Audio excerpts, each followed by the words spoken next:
이 같은 내부의, 그러니까 여야 내부의 우려 속에서도요, 여야 대치 상황 정말 끝날 기미가 보이지 않습니다. 이 사법 처리하고 난 다음에도 또 노란봉투법을 비롯해서 계속 악순환이 벌어질 대상들이 남아 있습니다.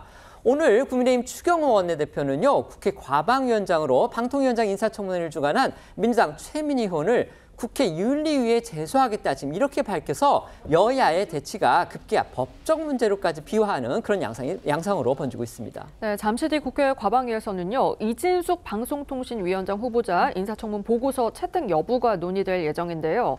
이에 앞서 국민의힘이 최민희 과방위원장에 대한 윤리위 제소 방침 밝혔습니다. 여당이 문제 삼은 건요, 지난 금요일 이 후보자 청문회에서의 최 위원장 발언인데요.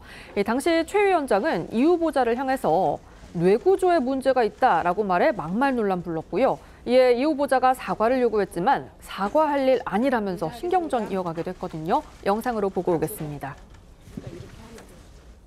정치보복이라는 단어를 쓰는 것은 후보자의 뇌구조에 문제가 있다고 저는 생각합니다. 저의 뇌구조에 대해서 말씀하신 부분에 대해서 사과를 원합니다. 왜요? 뇌구조가 이상하다고 생각한다는 게 사과할 일이 아닙니다. 뇌구조가 이상하다는 자, 게 어떤 뜻이죠?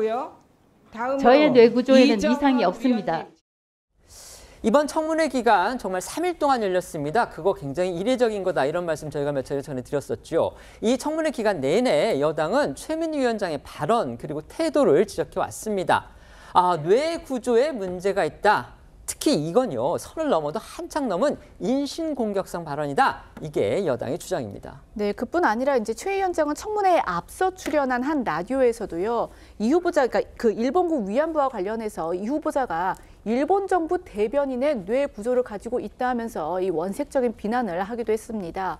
이와 관련해 국민의힘 추경호 원내대표는요, 최민희 위원장은 청문회 전부터 이 후보자 낙마를 공언하더니 심지어 후보자의 뇌구조가 이상하다는 막말도 서슴지 않았다면서 이런 갑질과 이 저급한 막말 대잔치를 벌인 최 위원장이야말로 국민에게 사과해야 한다고 했습니다.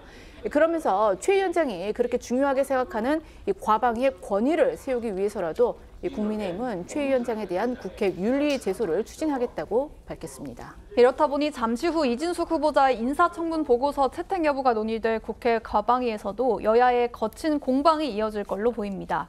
앞서 과방위는 야당 의원들의 주조로 지난 26일부터 26일까지 이례적으로 사흘에 걸쳐서 이 후보자에 대한 인사청문회를 진행했고요. 여기에 다음 달 2일에도 이 후보자를 불러서 현안 질의를 할 예정이라서 여당의 반발 상당히 거센 상황인데요. 여당은 과방위의 현안 질의가 사실상 인사청문회 2라운드라면서 이 후보자의 인사청문회가 이례적으로 사흘간 진행된 만큼 더 이상의 검증은 거야의 방송 장악을 위한 트집 잡기란 입장입니다. 이 때문에 오늘 회의에서도 이 후보자를 적극 엄호할 전망입니다. 반면 민주당은 이 후보자의 지명이 철회되지 않고 임명할 경우 바로 탄핵을 추진하겠다고 시사했습니다.